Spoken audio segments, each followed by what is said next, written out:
The process that we've used or applied over the past 15 years has turned out to be a very successful method of looking at what happens at the point of sale.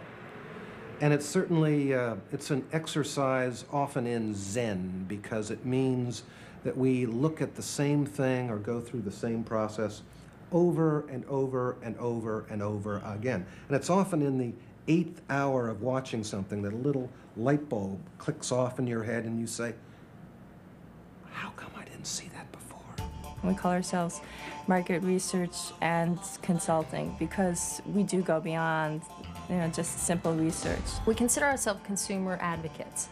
We're basically making it better for the people in the store and for the people to shop. Traffic patterns, aisle widths, display locations, even how high a product is placed on a shelf are just a few of the things that can affect how we shop. What people buy and how to get them to buy more of it has become the life's work of Paco Underhill and his colleagues at a small but booming New York City venture known as EnviroCell. We have seen over and over again the best of ideas fail for the stupidest of reasons, because somehow as we sit in that conference room, we forget about something that happens on the floor of the bank or the floor of the store or that aisle of the supermarket. EnviroCell has developed particular expertise in the field of banking. With data gathered by survey and strategically placed video and time-lapse film cameras, the firm is able to advise banks in areas such as floor plan design and the optimum placement of advertising materials. This is a great shot of a bank we studied in Spain. It's a beautiful overhead shot. This is the teller area, and these are the line queues, which we're going to talk about. Lines, especially in banks, because every time you go to a bank you have to wait in line, are so important and so overlooked. Nothing frustrates a customer more than not knowing where to stand, not knowing where to look when they're standing, and what do they do when they're in line. The first person in a teller line almost never is going to be interacting with brochures or with a kiosk. They're busy looking at when is the next teller going to be open and how come that lady in pink isn't getting her business done a hell of a lot faster than I'd like her to do it, because I want to get out. We have 1, 2, 3, 4, 5, 6 tellers at this queue. We have 1, 2, 3, 4 lines. What does that mean? Where do you go? Which teller is open first? There's no system. So what happens is we get people doing the line dance. And when people do the line dance, they get really angry. They get really frustrated. See these guys doing the little line dance here. Who knows who was there first, It doesn't really matter. Whoever's gutsy enough to go up to the teller first wins. That's the name of the game. Nobody goes to a bank for pleasure. Banks are retail spaces. The cheapest form of marketing is not to sell to a customer that isn't a customer of your bank, but to sell to your existing customer base. A branch bank system can make money if you sell a broad cross-section of products to an average consumer. The people who make the decisions, especially in banks, sit the furthest away from the customers. They don't know what's happening with the customers. They know the numbers. They know that something's not selling or something is selling, and we're telling them why. We're showing them, We're showing them what's happening in the store and why it's happening. And if you change that, you'll make your customers happy and you'll increase sales. In today's highly competitive retail environment, store managers have had to become much more sensitive to the demands of the consumer. Sometimes this means the store's entire way of doing things has to be re-engineered. EnviroCell guides the retailer through this difficult process. As you're walking in the store, you see the greeter, you see a desk full of people at an information desk, you see 2 kiosks. What do you look at? Where do you go? You don't know. This is overload. You need 1, maybe 2 things. The greeter is fine. If he's going to hand you a store circular, that's enough. Let that person get in. Let them absorb what's going on. I can remember a exercise with a home center where one of their prime marketing vehicles was in-store circulars, very popular form of American retail sales effort. And we took his circulars from the place where he put it and moved it, I think, about 12 feet and took it from being on the ground to being at a comfortable height to pick up. I thought we were doing him a favor.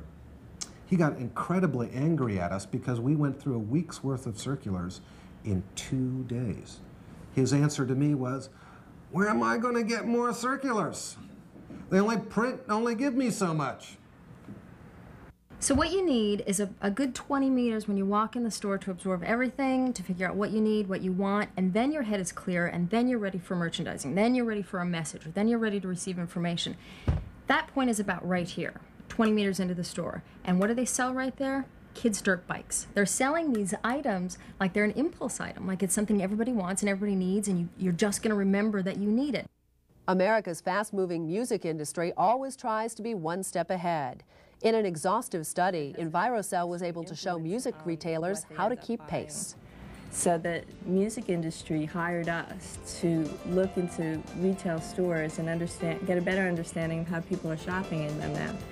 And so we looked at everything from who's in the stores. We went to 3 different types of stores: a mall store, a strip mall, and an urban store, and in different parts of the country to understand how people were shopping differently in different channels. And the industry wants to know what's most effective and why, and what they could do to make the store more interesting for people to shop in the future. At this listening post, this guy puts the headphones on and there's nothing for him to look at. There's nothing for him here except for the CD that he's listening to and the other one that's being demoed. So luckily they have a nice long cord on the headphones, so he walks over to another kiosk and picks up some other CD, which is great for the store. But for that particular CD, you want him to know about that artist, about the price of the CD, where is it on the charts, who else is listening to this, and all that could be done with a nice, simple little signage. He's such a captive audience. We would track the person through different sections of the store to understand each different area that they stopped in or shopped in, and then we would put this on a map called an interaction map to understand or to visually be able to see where people spent the most time in the store. So this is a map of a Sam Goody store, and we could tell by the different shading of different areas in the store where people spent the most time. As we do demographic counts of everyone who comes in, so we can find out the basic age, when do the teens come in, when do the seniors come in to the store, and so what music should be playing. Should you have opera playing at 3:30 when the kids get out of school? No, you shouldn't. You should have opera playing during lunchtime when, the seniors don't have anything else to do but shop for music. We found that listening to or sampling music in the store was very effective. About half the people who shop for music actually purchase music, and it means that people are going to the store to see what's new, but not necessarily to buy something. Often there's a difference between what people say they do and what people actually do. And it's certainly not that people are lying, but that we're often not conscious of what many of our actions are. That we ask people, how long did we spend in a store? Almost universally, we say longer than we actually did. By understanding the differences between what someone does and what they think they do, we can really get an understanding of what's going on in the retail marketplace. When we walk into the shopping mall, it isn't Sam Goody competing against coconuts. That the dollar that could be spent on music is a dollar that could be spent at the Limited, it could be spent at Walden Books, it could be spent at Sears at the end of the mall, or it could be spent at Taco Bell in the food court. We're all in this general free-for-all looking for the consumer's discretionary income. We can make, a minor adjustment, lighting or moving a sign or moving a fixture, and they'll try it, they'll implement it, and a year later I'll walk into a mall and I'll see something that I suggested, from watching hours and hours of videotape, I'll see it right there. I'll see that someone finally moved that kiosk 20 feet into the store. So now it's being sold, now that, the product is getting pushed. And they change the words on a sign, and finally, and we get so excited about, changes that we want to make.